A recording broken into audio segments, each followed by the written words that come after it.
तो चलिए अब बढ़ते हैं क्वेश्चन नंबर 3 की तरफ, जो कि प्रश्नावली 3.1 का है। ठीक है, पहले क्वेश्चन को पढ़ लेते हैं। क्वेश्चन नंबर 2 हमारे पास दिया क्या गया, कहा करा है क्वेश्चन में। ठीक है, तो क्वेश्चन क्या करा है कि अनुपातों A1/A2 और B1/B2 C1/C2 की तुलना करके ज्ञात कीजिए कि निम्न समीकरण युग्म निरूपित रेखाएं एक बिंदु प्रतिच्छेद करती है, समांतर है अथवा समपाती है। ठीक है, मतलब आपको इस समीकरण जो दिया गया इसको क्या करना है, हल करके बताना है कि रेखाएं प्रतिच्छेदी होगी, समांतर होगी अथवा समपाती होगी। ठीक है, तो सबसे हल करने के पहले सबसे पहले हम क्या जानेंगे कि कब रेखाएं प्रतिच्छेदी होती है, कब समांतर होती है और कब समपाती होती है। ठीक है, तो चलिए हम इधर आपको बताते हैं छोटे से में। ठीक है, यहाँ पे आपको ध्यान से समझना है। ठीक है, देखिए जब A1/A2 जब A1/A2 = होगा B1/B2 होगा। देखिए यानी कि A1/A2 बराबर नहीं होगा B1/B2 के, तो रेखाएं कैसी होगी, तो रेखाएं जो है प्रतिच्छेदी रेखाएं होंगी। कौन सी रेखाएं होंगी, तो रेखाएं प्रतिच्छेदी होंगी। ठीक है, अब देखिए दूसरा समांतर के लिए क्या शर्त है, तो जब A1/A2 बराबर होगा B1/B2 के और बराबर होगा C1/C2 के, तो रेखाएं क्या बनेगी, समांतर रेखाएं बनेगी एक बार। ठीक है, सॉरी समांतर बोल रहे हैं, समपाती रेखाएं बनेगी। ठीक है, समपाती रेखाएं बनेगी।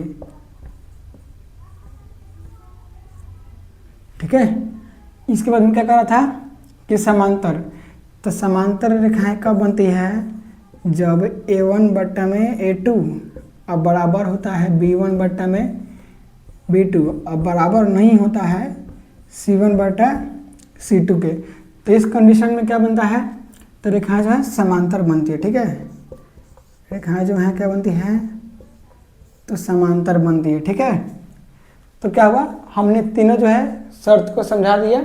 अब इसी पे क्या करेंगे, इस जितने सारे क्वेश्चन इसमें दिए गए हैं सारे क्वेश्चन को हम हल करेंगे। ठीक है, चलिए तो सबसे पहले क्या कहा गया है कि आपको A1/A2 और B1/B2 और C1/C2 से तुलना करना है। ठीक है, तो आपको क्या देखना है, देखिए हाई आपका हो जाएगा A1, हाई हो जाएगा B1, हाई हो जाएगा C1। इसी तरह से हाई पर क्या हो जाएगा A2 हो जाएगा, हाई पर क्या हो जाएगा, तो B2 हो जाएगा, हाई आपका क्या हो जाएगा C2 हो जाएगा।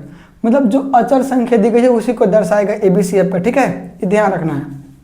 अचर तो आप लोग समझते होंगे, टेंथ में है तो इतना थोड़ी होती है, फिर भी नहीं पता है बता देते हैं। अचर किसको कहते हैं, गिनती की संख्या को, एक से अनंत तक जो गिनती का संख्या रहता है क्या होता है, अचर कहलाता है। ठीक है, तो देखिए A1 पहले डिटेल में बताते हैं आपको। ठीक है, देखिए A1 का मान आपका कितना दिया गया है, तो A1 का मान 5 दिया गया है, तो भर लीजिए 5। ठीक है, इसी तरह से क्या है B1 का मान कितना दिया गया है देख लीजिए, तो -4 दिया गया है, तब बराबर में क्या रखेंगे हम, -4। इसी तरह से क्या है C1 का मान कितना दिया गया है, तो +8 है, तो क्या लिख दिए हम, +8 लिख दिए। ठीक ना, अब इसी तरह से क्या लिखिएगा यहाँ पे A2 का मान भर लीजिए।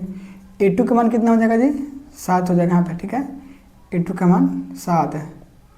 और इसी तरह से क्या होगा B2 का मान कितना हो जाएगा, तो देखिए यहाँ पे B2 का मान कितना है, 6 है ना, भर देंगे कितना हम 6। ठीक है, इस तरह से क्या हो जाएगा C2, तो C2 का मान कितना है, देखिए C2 -9 है, -9 भर दिए। ठीक है, अब क्या करेंगे, हम ईमान केवल निकाले हैं कि ABC का मान कितना होगा, A1 का, B1 का, C1 का, इस तरह से A2 B2 C2 का। ठीक है, अब क्या हमें तुलना करने के लिए कहा गया है कि ये अनुपात में तुलना कीजिए। ठीक है, कि रेखाएं किस प्रकार की होती है, या प्रतिच्छेदी, समांतर अथवा समपाती होती है। ठीक है, तो चलिए हम इसको क्या करेंगे, तो तुलना करेंगे। ठीक है, कैसे लिखेंगे हम, A1/A2 बराबर, देखिए A1 का मान कितना है, A1 का मान हमारे पास 5 है, A2 का मान कितना है, तो 7 है, 7 रख दिए। ठीक है, कोई दिक्कत नहीं दिक्कत। चलिए अब क्या है, अब इसे रखेंगे हम क्या, B1 और B2 का मान, तो रखते हैं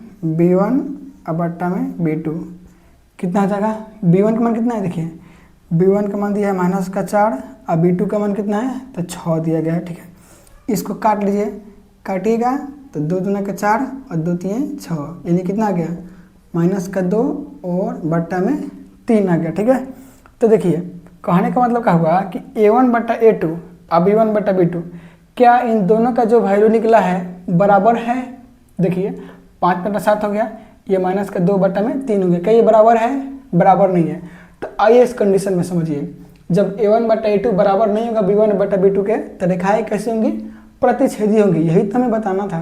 ठीक है, तो हम यहाँ पे क्या लिख देंगे, इधर लिख देते हैं कि जब A1 बट्टा A2 बराबर नहीं है B1 बट्टा B2 के, ठीक है, B1 बट्टा B2 के, सॉरी इसको तो क्लियर लिख रहे हैं,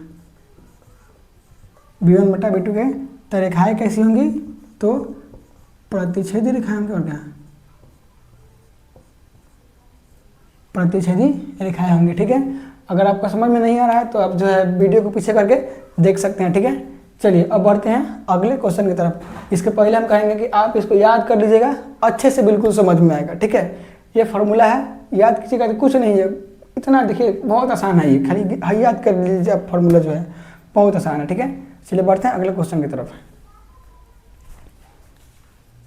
इसको जो है हम मिटा लेते हैं।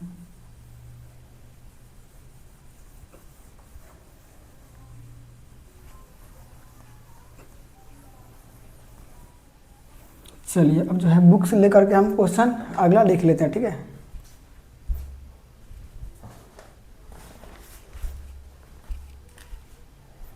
चलिए तो अगला क्वेश्चन हमारे पास क्वेश्चन नंबर 2 का, क्वेश्चन नंबर 2 दिया गया है 9x plus 3y, 9x plus का 3y प्लस का 12 बराबर में 0 दिया गया है। यहाँ पे दिया गया है 18x प्लस का 6y और प्लस का 24 अब बराबर में 0 दिया गया। ठीक है, चलिए अब इसी तरह से इसको हल कर लेते हैं। ठीक ना, हल कीजिएगा। हम बता दिए हैं कि A1 का मान, A2 का मान, B1 का मान और B2 C2 का मान क्या होता है आपको बता दिए। ठीक है, अब क्या करेंगे, डायरेक्ट जो है आप मान रख लीजिए, कैसे, A1 बट्टा में A2। कहने का मतलब क्या हुआ है, A1 आपका हाई हो जाएगा और A2 ये वाला होगा। ठीक है, तो A1 कितना हो जाएगा 9 हो जाएगा, A2 कितना हो जाएगा 18 हो जाएगा। ठीक है, इसको काटिएगा तो 9 से 18 कट जाएगा कितने बार में, 2 बार में, यहाँ पे 1 बच जाएगा, यानी कि क्या आ जाएगा, यहाँ पे अगर देखिएगा तो 1 और बट्टा में 2 आ जाएगा। ठीक है, इस तरह से लिखेंगे हम क्या, B1 और बट्टा का B2 लिख देंगे। ठीक है, तो हम लिख दिया B1 बट्टा B2। चलिए B1 का मान क्या होगा, देखिए A BN है, B1 का मान कितना है, तो B1 का मान 3 दिया गया है। इस तरह से क्या है B2, यानी कि A2 और B2, यही ना हुआ। नहीं समझ में आएगा तो आप कमेंट कर सकते हैं, हम समझा देंगे। ठीक है, चलिए तो क्या हो जाएगा 6 हो जाएगा। यहाँ पे अगर काटिएगा 3 से काटिएगा 6 तो 2 बार में कट जाएगा, फिर यहाँ पे कितना बचेगा 1 बचेगा, यानी कि फिर कितना गया 1 बट्टा में 2 आ गया। अब क्या करेंगे, लिखेंगे C1 और बट्टा में C2। तो C1 का मान कितना देखिए ABC, ये ना हुआ C1 का मान 12 है, तो C2 ABC यही ना C2 24, काटिएगा 12 से तो 12 दूना का 24 और 12 कम 12 कट जाएगा। ठीक है, यानी कि भी आपको कितना गया 1 बट्टा 2 आ गया। देखिए यहाँ पे A1 बटा A2, B1 बटा B2, C1 बटा C2 सबका मान कितना आ गया, बराबर आ गया। देखिए अब आप आ जाइए इस तरह, इस फार्मूले में, ये देखिए तीनों जब मान निकलेगा बराबर तो रेखा कौन सा होगा, समपाती होगा। ठीक है, तो क्या होगा, यहाँ पे लिख लीजिए, है ना, कि जब A1 बट्टा A2 बराबर होगा B1 बट्टा B2 बराबर होगा C1 बट्टा C2 के, तो क्या होगा, रेखाएं जो बनेगी क्या बनेगी, समपाती रेखा बनेगी। ठीक है, रेखाएं कैसे होगी, तो समपाती होगी। ठीक है, इसी तरह दूसरा क्वेश्चन भी समाप्त होता है। अब बढ़ते हैं क्वेश्चन नंबर 3 की तरफ। ठीक है, इसको मिटाते हैं हम, चलिए।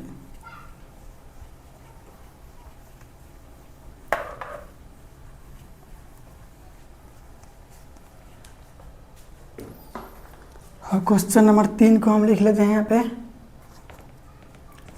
गर्मी बहुत लग रहा है भाई।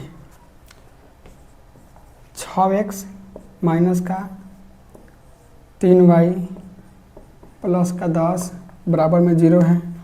और फिर दिया गया क्या 2x है माइनस का y है और फिर प्लस का 9 बराबर में 0 दिया गया। ठीक है, क्वेश्चन नंबर 3 है ये इसी का। ठीक है, इसको भी वैसे ही हल कर लेते हैं। ठीक है, लिख लीजिए a1 और बट्टा में a2 बराबर हमारे पास आई है a1, ये वाला है क्या तो b1 और ये वाला क्या है c1। ठीक है, इसी तरह से हमारे पास है क्या है तो ये हमारे पास है a2, ये हमारे पास क्या है सॉरी ये हमारे पास क्या है b2 और ये क्या है c2। ठीक है, c2 है ये। चलिए a1 का मान कितना है 6, a2 का मान कितना है 2 रख लिए। इसको काटिएगा तो कितना हो जाएगा 1/3, मतलब 2 से काटेंगे 6 को तो इसको थोड़ा क्लियर से काट देते हैं हम। ठीक ना, 6/2 से काटेंगे 6 को तो 3 बार में कट जाएगा। ठीक है, यानी कि 3/1 निकल के आ जाएगा। ठीक है, अब क्या करेंगे लिखेंगे ऐसे ही हम क्या b1 और बट्टा का b2, तो b1 और बट्टा का b2 हम लिख दिए। b1 का मान कितना है देखिए, तो b1 का मान कितना है तो माइनस का 3 है और b2 का मान कितना है तो माइनस का y है। तो y कहने का मतलब क्या हुआ, यहाँ पे ना एक छिपा रहता है। कोई भी चार संख्या दिया रहे तो वहाँ पे क्या है एक छिपा रहता है। अगर कोई भी संख्या नहीं होता है तब तो क्या एक लिख लिए। देखिए माइनस माइनस कट जाएगा तो कितना बचेगा यहाँ पे तो 3/1 ना बचेगा और क्या बचेगा। अब रख लीजिएगा c1/में c2। चलिए c1 ना c1 कितना है हमारे पास तो 10 है। c2 कितना है तो देखिए प्लस का 9 दिया गया है, यही ना है।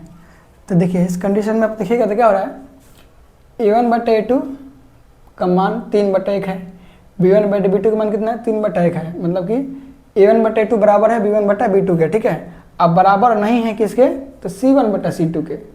देख रहे हैं इस कंडीशन में ये हाई दोनों बराबर तो हमारे पास हो ही गया। देखिए ये वाला a1/a2 b1/b2 दोनों का मान बराबर है, पर जो ये वाला है c1/c2 इसका मान बराबर नहीं है। तो बताइए कौन सा रेखा बनेगा, अभी बताइए। ये नहीं बनेगा जी समांतर, जब तीसरा बराबर नहीं हुआ तो अब क्या लिखिएगा यहाँ पे कि a1/में a2 बराबर है b1/में b2 के और बराबर नहीं है क्या c1/में c2 के। इसलिए रेखाएं कौन सी बनेगी हमारी तो समांतर। बस हो तो क्या देखिए इतना ईजी है। ठीक है, चलिए इसी के साथ बढ़ते हैं क्वेश्चन नंबर 3 की तरफ। ठीक है।